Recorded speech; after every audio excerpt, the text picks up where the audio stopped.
De retour dans IDF1 midi avec notre invitée aujourd'hui qui est Sandrine Dominguez. Je suis moins people qu'au début. Oui, je l'ai dit qu'une fois, j'ai l'impression que ça vous plaisait pas des masses, donc j'ai préféré ne plus le répéter. Vous pouvez poser toutes vos questions en direct à notre invitée Sandrine Dominguez, le numéro le 0892 780 777. Juste avant la pub, on vous a promis une surprise. Non mais déjà dans la loge maquillage tout à l'heure, à vrai dire. Alors Kevin, cette surprise. Alors cette surprise, on ne va pas vous présenter Sandrine Lapoule, même si vous portez le prénom. Je veux voir Sandrine Lapoule, je veux qu'on m'explique pourquoi Sandrine. On va vous la présenter après l'émission. On peut vous la faire, vous l'apporter si vous voulez. On vous la présente en direct, vous voulez? Pourquoi elle s'appelle Sandrine? Est-ce que quelqu'un pourra nous emmener juste après la surprise Sandrine Lapoule? Comme ça, on va lui présenter en direct. Deux Sandrine sur le même plateau, on va se battre. Elle va arriver, vous inquiétez pas. Alors, on parlait justement de people. Est-ce que vous avez des amis people ou pas dans votre vie privée? Alors, j'ai une amie people, si on peut dire, people. C'est Nathalie Simon, qui est vraiment mon amie depuis toujours. Ouais. Et des amis people dans la télé? Oui, télé, cinéma, chanson. Michel Leb, c'est mon ami people aussi. Ça marche, ça? Bah oui. Et à part ça, ami. Vous avez la pression, là. Hein. Pourquoi cette question? Oui. Je vous sens d'un coup. Non, mais c'est tellement pas des people dans le sens. Bon, alors nous avons un appel pour vous. Aïe, c'est un ami qui va dire, mais t'as pas pensé à moi, c'est ça? On va voir tout de suite. Allô, bonjour. Bonjour. Bonjour. Quel est votre prénom? Comment ça va, Sandrine? Je serais plutôt une amie pipelette. Hein. C'est vrai? C'est Nathalie. Ouais. Nathalie Simon. Merci beaucoup, Nathalie, d'être avec nous en direct. Bonjour, ma Sandrine, mon amie. C'est vrai qu'on est amis depuis toujours longtemps. Ouais. Et tu vois, je disais que t'es pas une amie people du tout, quoi. C'est une fille formidable, cette Nathalie. Ouais. Et c'est pas une amie people, c'est une amie pipelette, oui, c'est vrai. Quand elle arrive à la maison, on sait qu'elle est là. Pourquoi et je vais vous faire une confidence, Sandrine, c'est presque, je l'appelle maman, parce que quand je suis à Paris, j'ai quasi ma chambre chez Sandrine et Patrice. Et toutes les deux, on nettoie la cuisine en refaisant le monde. D'accord, bah ça promet alors vos soirées, j'ai l'impression. Non mais c'est vrai, elle a raison, elle connaît les enfants, connaît toutes les... Enfin voilà, elle m'envoie des photos de Lina, sa fille qui pousse, qui est sublime, on se raconte nos histoires. Ça fait combien de temps que vous vous connaissez toutes les deux? Ouais, ça fait depuis que je fais ce métier, une vingtaine d'années, je pense. Oui, je crois. Voilà, Nathalie est venue comme candidate à Fort Boyard. On a fait plein de choses ensemble et voilà, c'est quelqu'un que j'aime beaucoup. Ouais. Et là, on vient de se partager un styliste. On s'appelle pour savoir si voilà. Sandrine, c'est ma maîtresse de goût, ma coach pour tout ce qui est style, voilà. Et moi, j'essaye de lui donner plutôt mes conseils sport, même si elle fait beaucoup de sport toute seule. Mais on a fait un truc super toutes les deux. On a fait une ascension en montagne qui avait été l'occasion d'une émission d'ailleurs sur France 2. Ouais. Et ça avait été un souvenir incroyable parce que ce jour-là, j'étais malade. Donc on a passé 2-3 jours en montagne. Et à la fin de l'émission, on allait... donc c'était la fin, on y était finalement... Enfin, j'y étais arrivée parce que Nathalie, elle avait fait ça un peu très facilement pour elle. Et je me souviens, on marchait et j'étais vraiment derrière. Elle s'est arrêtée et elle m'a dit viens, je vais me mettre à côté de toi, je ne veux pas arriver avant toi devant les caméras. Et ça, voilà, c'est assez rare, je pense. On est arrivés ensemble et moi, j'ai bien sûr expliqué pourquoi j'étais pas bien et que ça avait été très difficile. Mais le fait d'arriver ensemble au même endroit, c'était important pour elle de pas montrer qu'elle avait été 10 fois plus forte que moi. D'autant, Sandrine, que c'est grâce à toi que j'ai cet amour de la montagne maintenant. Donc, voilà, c'était aussi ma coach montagne. Décidément, je peux pas me passer de toi, ma belle. Vous avez vraiment l'air de partager beaucoup de choses dans votre vie. On partage pas d'autres choses. Je vous arrête tout de suite. Pas de rumeurs, pas de fausses rumeurs. Non. Ce qui est très sympa, c'est qu'on est vraiment deux personnes extrêmement différentes et finalement extrêmement complémentaires aussi, et que tout ça, ça fait que sur ces 20 années, voilà, c'est une vraie histoire d'amitié entre deux femmes. Et quand tu dis que je suis ton amie, je te le retourne. C'est mon ami et pas people, mon ami pipelette, mon ami tout court. L'ami pipelette. Et justement, qu'est-ce que ça donne les soirées entre filles quand vous êtes ensemble? Qu'est-ce que vous faites? Vous allez au resto, en boîte, vous restez au contraire à la maison? À la maison, c'est mieux parce que... On nettoie les cuivres. Non mais il faut dire, on commence d'abord par balancer 2-3 trucs. C'est le truc. Bah, je sais pas. Est-ce que tu es au courant? Est-ce que tu sais? Balancer sur vos collègues animateurs? Non. Les collègues animateurs, c'est trop facile. Je suis pas certain de la réponse. Non, mais sur 2-3 trucs, on balance, on rigole, on se moque. Voilà, les femmes entre elles ont cette grande intelligence qui s'appelle l'humour. Et donc, on balance même sur nous. Et puis après, on bavarde de l'éducation, des enfants, de la vie. Et vous parlez boulot ou pas? Ouais, parce que c'est important, on s'entraide, on s'est suivis, on a suivi nos carrières. Moi, je trouve que Nathalie a fait justement cette chose fantastique et réussi à trouver, à percer, à s'imposer dans son style, dans son univers, et moi dans le mien. Donc, voilà. Et je voulais te dire que j'étais fière de toi. Hein. Bah, moi aussi, ma belle. Alors justement, est-ce que vous regardez vos émissions en fait? Ouais. Quand on peut, bien sûr. Et vous faites des petits débriefings Nathalie, quand elle entend un truc ou qu'elle voit quelque chose, elle m'envoie un petit texto assez rapidement. Elle me dit je t'ai vu, c'est super, j'ai entendu ça, c'est top. Vous n'avez jamais pensé à travailler ensemble, vous, Si, en moi tant je que rêverais productrice, j'aimerais beaucoup produire quelque chose pour Nathalie. Ouais. On s'est parlé il y a 2 jours et Sandrine m'a dit allez, on produit quand quelque chose ensemble. Et quel genre de programme vous aimeriez je trouve que Nathalie, c'est un coach d'une manière générale. Elle sait faire partager, transmettre, raconter avec cette joie de vivre et son intelligence. Donc, je pense que, elle est dans ce sens-là. J'ai pas une idée précise, mais vraiment, j'aimerais beaucoup produire pour elle quelque chose une fois. D'accord. Un jour. Plus tard, quand on sera grande.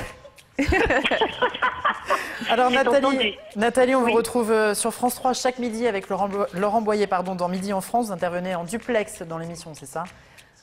C'est juste avant midi, 10h50, 11h50. Et à partir de lundi, on sera à Montgenèvre. Elle n'est pas belle, la vie? Ah, génial. Tu les as emmenés là-bas. Montgenèvre, c'est une station de ski de montagne qu'aime beaucoup. À chaque émission, vous allez donc rencontrer des personnes. À quand une émission avec Sandrine Dominguez dans Midi en France? À quand Sandrine dans Midi en France? Quand on ira au Contamine. Ah ben voilà. Mais Nathalie était venue au Contamine Montjoie, où je suis conseillère municipale, pour justement, c'était pendant les Jeux, je crois. Ou pendant les championnats du monde de ski, je ne sais plus, et elle avait fait une émission de là-bas. Donc, je me souviens, j'avais fait une descente j'étais suspendue dans les airs pour arriver sur le truc. Enfin, c'est un truc de dingue. Des situations bracadaires.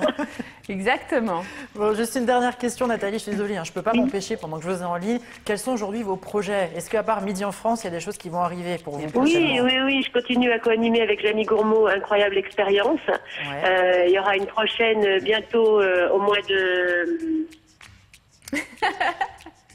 Une prochaine au mois de mars. Et puis, je vais bientôt vivre une expérience hallucinante dans une émission de Drucker, où je vais notamment faire un vol en Mirage 2000. Ouais. D'accord, très bien. Bon, voilà. Ça vous va comme projet? Oui, puis prochainement avec Sandrine alors, à la télévision. Sandrine, c'est un petit peu du vol en apesanteur à chaque fois. Exactement. Merci beaucoup en tout cas Nathalie Simon d'avoir accepté de nous faire cette petite surprise. Merci Nathalie, bonne journée. Merci à vous, je t'embrasse ma Sandrine, à bientôt. Merci, à très bientôt. Alors, Sandrine, on vous a promis une autre surprise. Ah non, qu'une seule. Ah si, on vous a promis de vous présenter à Sandrine Lapoule. Elle arrive. Elle arrive, Sandrine Lapoule est en train d'arriver. Noémie va vous la présenter. De la rencontrer, la voici. Mais voilà. Mais entre poules, on se comprend. Bonjour Sandrine. Non mais ça c'est inouï. Comment est-ce possible que l'attaché de presse de Teva qui travaille donc sur cette chaîne m'a dit tu vas voir, ils sont super sympas, et je finis avec une poule. Sandrine la poule. Vous regrettez pas d'être venue, Sandrine? Le prochain qui m'appelle Sandrine la poule dans n'importe quelle émission, si je finis sur Internet avec cette petite poule, ça va très mal se passer. Pourquoi vous me regardez comme ça? Mais elle est très très jolie. Hein. Mais oui, en plus. Bon, on va terminer l'émission avec nos 2 Sandrine. Alors, elle est raffinée. Elle va pas bouger? Elle va rien non, faire. Elle bouge pas. Elle est plutôt sage. Non. Ma petite poule. Peut-être faire caca sur le bureau, mais bon, ça c'est un autre problème. C'est un joli costume. Je cherche un truc en commun avec cette poule et moi, mais je n'ai pas trouvé. Il n'y en a aucun, je pense. Non, et déjà, votre prénom ne s'écrit pas de la même façon. Oui, voilà, déjà. Sandrine et Sahen. Voilà, tout simplement. Elle parle en fait là. Hein. Oui, elle parle, dit des elle trucs, est très contente. Ouais. Alors, on va revenir à Teva Déco. Vous avez fait quelques émissions de Teva Déco avec des personnalités. Oui. Ça me déstabilise, cette poule sans plateau. Non, mais elle est jolie. C'est joli, une petite poule. Elle est très sage. On va peut-être les laisser, on va y aller. Vous lui parlez, vous lui donnez à manger. Elle va sauver là, non? Non, elle a l'habitude des plateaux télé, ne vous inquiétez pas. Donc oui, dans Teva Déco, qu'est-ce qu'on disait? Oui, vous allez chez des personnalités de temps en temps. Ça m'est arrivé, oui, absolument. C'est facile de convaincre des gens connus d'ouvrir les portes de chez eux comme ça. Alors par principe, moi j'essaie jamais de convaincre personne de m'ouvrir la porte parce que je pense que c'est quelque chose qui doit être voilà, instantané, ça doit bien se passer, etc. Et le dernier en date, c'est André Manoukian. Et je l'ai appelé et je lui ai dit, écoute, je sais que tu as fait une collection pour un grand magasin, un distributeur, une collection de meubles et de décors. Et je lui dis, je trouve que ce serait bien du coup que tu partages un peu ce que comment tu vis et où tu habites. Et il m'a dit, ok. Et c'est un mec vraiment génial, vraiment, vraiment. Et la poule n'est pas du tout d'accord avec moi. Et donc, il m'a dit, OK, viens à Chamonix, chez moi, et je vais te montrer où j'habite. Et j'ai été séduite par sa famille, sa femme super sympa, la maison, le décor. Enfin, voilà, tout était en harmonie. Et c'est vraiment un type formidable, un type remarquable. D'accord. Et justement aussi dans cette émission, il y a une nouveauté en début d'année, au mois de janvier. Cette nouveauté, c'est la box Teva Déco. Ouais. On va juste regarder quelques petites images pour expliquer un petit peu le concept. Et on revient juste après. Regarde. Avec Sandrine la poule. Inédit. Teva Déco est parti à la recherche des talents de demain qui devront réaliser un décor dans la box. C'est une boîte blanche de 16 mètres carrés. 4 grandes étapes, le sol, les moulures, la peinture et le mobilier. On sent déjà plus l'ambiance là. Ouais. Pour rester très contemporain. Une chambre style cabane. On a vraiment donné des petites touches de trompe-l'œil. Moi je suis contente de ce qu'on a fait. Il y a une harmonie. Ben voilà, la box Teva Déco. Donc c'est tout nouveau dans cette émission. Pourquoi avoir décidé de créer cette rubrique? C'était une demande aussi du public, c'était une façon d'amener de la nouveauté. Évoluer le concept de l'émission aussi peut-être. Alors moi je suis tout à l'heure dans les questions d'Isabelle. Isabelle. Oui. C'était aujourd'hui ou demain. Moi j'ai toujours besoin de me projeter demain. Et dans mon métier en particulier, c'est-à-dire que si je pense que Teva Déco existe depuis 15 ans, je pense que c'est parce que aussi je me suis renouvelée, on s'est renouvelés ensemble en permanence. Et là, j'avais envie de proposer quelque chose qui soit très différent des autres émissions de télévision. Ça, c'est l'objectif numéro 1 toujours. Pour qu'on puisse venir sur Teva pour trouver un style différent, un esprit différent, des décors différents. Et la box, parce que j'ai rencontré des étudiants, des élèves dans une école, j'ai vraiment vu un monde, j'ai vu Fame, vous vous souvenez de cette série géniale où il y avait un grand monde de création, etc. Et je me suis dit, voilà, c'est une idée que je pourrais développer. Finalement, c'est une boîte blanche dans laquelle je vais imposer un style, imposer un esprit, un client idéal, et donc ces étudiants vont devoir me donner le maximum pour réaliser à la fois le décor mais correspondre pleinement au sujet imposé et aux clients qu'on a imaginé. Et je dois dire qu'on est très très satisfait et la chaîne, puisque j'ai eu un petit mail hier qui disait justement voilà c'est super, et moi en tant que productrice de ce nouveau format, parce que c'est spectaculaire, les étudiants sont hyper créatif, et moi j'aime cette énergie de la création quand on est jeune surtout, où on n'a pas encore totalement d'inhibition, d'idées reçues, de barrières, et on invente des choses. Je trouve ça fantastique. Et d'ailleurs, je passe un petit message, si vous regardez cette émission, n'hésitez pas à aller sur le site internet de l'émission pour voter justement sur la page fan, pour nous dire lequel des décors vous préférez, parce que c'est une façon justement de pousser les étudiants à leur dire allez-y, on aime votre décor, on a aimé la façon dont vous l'avez appréhendé. Et moi, je trouve que c'est bien de donner de l'énergie aux jeunes pour démarrer leur future carrière. Alors justement, vous venez de parler d'Internet. Il y a quelque chose dont vous êtes à l'origine qui vous tient particulièrement à cœur, d'après ce qu'on nous a dit. C'est un observatoire de l'habitat qui s'appelle Habiter ensemble demain. Alors de quoi il s'agit exactement pour que les choses soient présentées? En fait, vous avez compris, j'ai une obsession qui est de regarder l'évolution de la société, de notre monde à travers la manière d'habiter. Et donc je me suis tout naturellement entourée d'experts qui sont des anthropologues, des sociologues, des chercheurs au CNRS, pour essayer de comprendre comment on allait habiter ensemble demain, comment on allait construire les nouveaux logements, comment on allait répondre à la problématique du logement aujourd'hui qui reste un problème majeur en France, sans rentrer dans la politique. Nous, après, on rentre dans comment est-ce qu'on peut trouver des idées, comment est-ce qu'on peut mettre en place des systèmes plus simples, mais aussi, surtout, les grands sujets de l'architecture, de l'urbanisme, des villes. Ça m'intéresse, ça me passionne, ça me nourrit, et je suis encore une fois un relais, un média entre le public qui se pose des questions, ceux qui cherchent, les politiques ou les communes pour trouver ensemble voilà, les réponses à toutes les questions qu'on peut se poser aujourd'hui. Je trouve que c'est le grand sujet d'aujourd'hui. C'est passionnant de se demander comment on va habiter tous ensemble demain quand on voit qu'il y a des gens qui habitent la rue. Oui, c'est sûr. Donc on vous rappelle l'adresse, c'est www.habiterensembledemain.com, tout attaché, sans point ni tiret, voilà, habiterensembl.com. Alors, je l'ai dit tout à l'heure, vous pouvez poser vos questions en direct pendant toute l'émission. Et nous avons au téléphone Henri qui a visiblement des questions à poser à Sandrine Dominguez, notre invitée. Allô, bonjour. Sandrine la poule ou Sandrine moi? Sandrine, vous. Allô, Henri? Oui, bonjour. Bonjour, Henri. Vous nous appelez d'où? De Vincennes. Très bien, on vous écoute. Alors, je voulais savoir quel était votre plus beau souvenir de la télé? De la télé en général? Oui. C'est une bonne question, ça, Henri. Mon plus beau souvenir. Honnêtement, c'est depuis que je suis productrice, en fait, et que je suis à la fois dans la création de mes émissions, c'est-à-dire je les imagine, je les invente, je les visualise et après je les vis. Je suis au montage des émissions et je les livre aux téléspectateurs. Je pense que du coup, c'est cette vie que j'ai aujourd'hui, finalement, de productrice.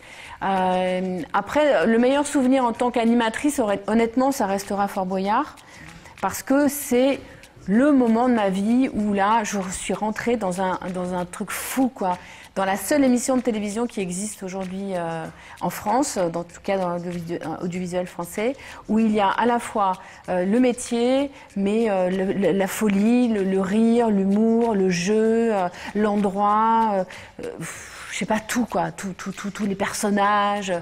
Mais mon plus beau souvenir, c'est quand même aujourd'hui, c'est d'aller rencontrer Catherine Chauffer qui dirige cette chaîne, TV1, de lui dire j'ai envie de faire ça, voilà pourquoi j'en ai envie, voilà ce que ça pourrait avoir comme genre d'image à la télévision, et le voir arriver à la télé et que les téléspectateurs le regardent. Ça, c'est magique. D'accord. Bah écoutez, merci beaucoup. Merci Henri. Merci Henri. Au revoir.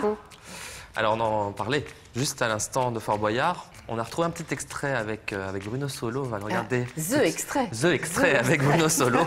Et on en parle juste après. Chaud. Ah, c'était bon. Non mais une clé. Une clé. Attends là un peu là. C'était bon. Une clé on t'a demandé. Oui mais je l'ai eu presque. Hein. Non mais tu l'as pas eu. Tu l'as pas eu. C'est qui le mec qui klaxonne le... C'est pas avec qui j'ai eu des histoires, je dois lui jouer l'argent. Tu n'as pas eu la clé. C'est énorme ça. Hein. Tu n'as pas eu.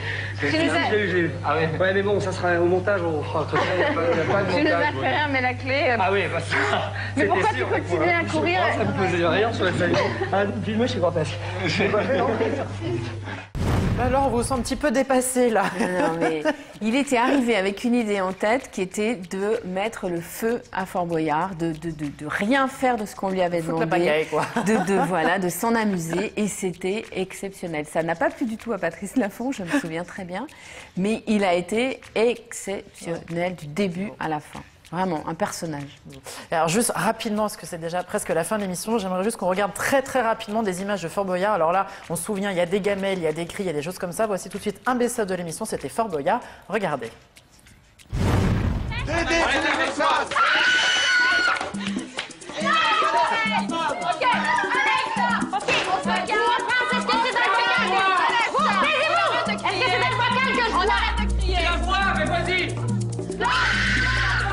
Pourquoi tu m'en donnais ça? Allez, je reprends ton équipe, ok? Oh merde!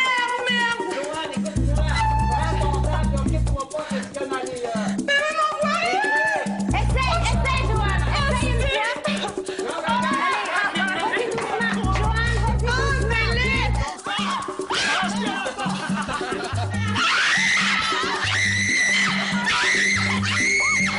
Allez, dépêche-toi! Mais non, c'est pas vrai. Ne réfléchis pas! Pense à autre chose! Pense à moi! Je peux pas! Ah, c'est horrible!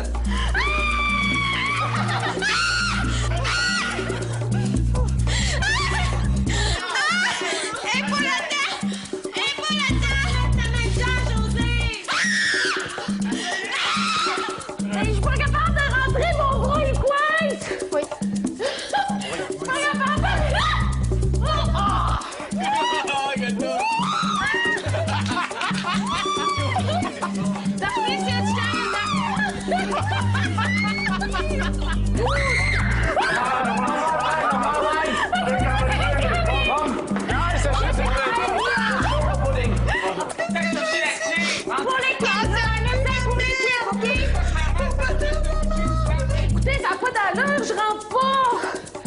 Fais-toi passer. Come on, come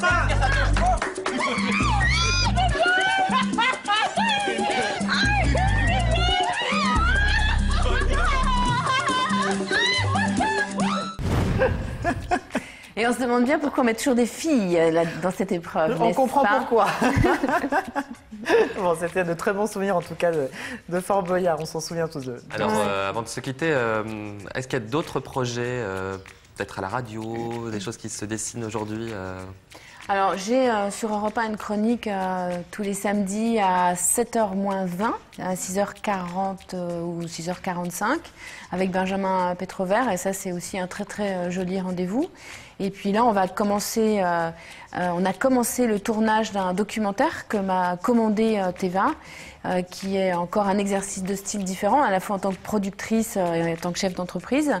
Et c'est là, on va raconter l'histoire de 4 personnages qui sont tous dans à la fois le chantier de leur maison, mais souvent dans le chantier de leur vie. Et donc, on va voir que la maison, encore une fois, quand on entame un chantier pour démarrer des travaux, ça correspond à un moment de vie qui est souvent clé. Et on va suivre ces 4 personnages, on va voir s'ils vont réussir ou pas à terminer ce chantier. Et c'est passionnant pour moi. Cette écriture documentaire est tout à fait intéressante et passionnante. D'accord, donc un documentaire qui sera diffusé au mois d'avril. Plutôt mai. D'accord, si vous pouvez me laisser le terminer. Le temps de le terminer. Oui, plutôt le temps de le terminer, ce serait plutôt, je l'espère en tout cas. Bon, très bien. Merci beaucoup en tout cas Sandrine Dominguez d'avoir été avec nous aujourd'hui. On va juste rappeler Teva Déco, c'est chaque dimanche à 11h sur Teva, également la spéciale avec André Manoukian qui sera le dimanche 5 février. Autre rendez-vous, sortez bien votre agenda, la spéciale, vous partirez à Venise pour cette émission. Ce sera diffusé le 18 février prochain. Également le site internet habiterensembledemain.com tout attaché. Et donc au mois de mai, le documentaire Ma vie de chantier qui sera diffusé sur Teva. Voilà, tout est dit, on n'a rien oublié. Non. Et également Europe 1, chaque samedi à 6h40. C'est tôt. C'est tôt. Mais c'est bien. Oui, il y a les podcasts. Oui, il y a le podcast. Pour vous, c'est moins pratique d'être à 6h40. Mais bon, bref. Merci en tout cas. Merci à vous. Merci beaucoup. Dans quelques instants, vous avez rendez-vous avec Isabelle II et Olivier pour ID Club. Quant à moi, je vous retrouve lundi à midi pour ID Fin. Midi, très bonne fin de journée et très bon week-end. Ciao. Ciao.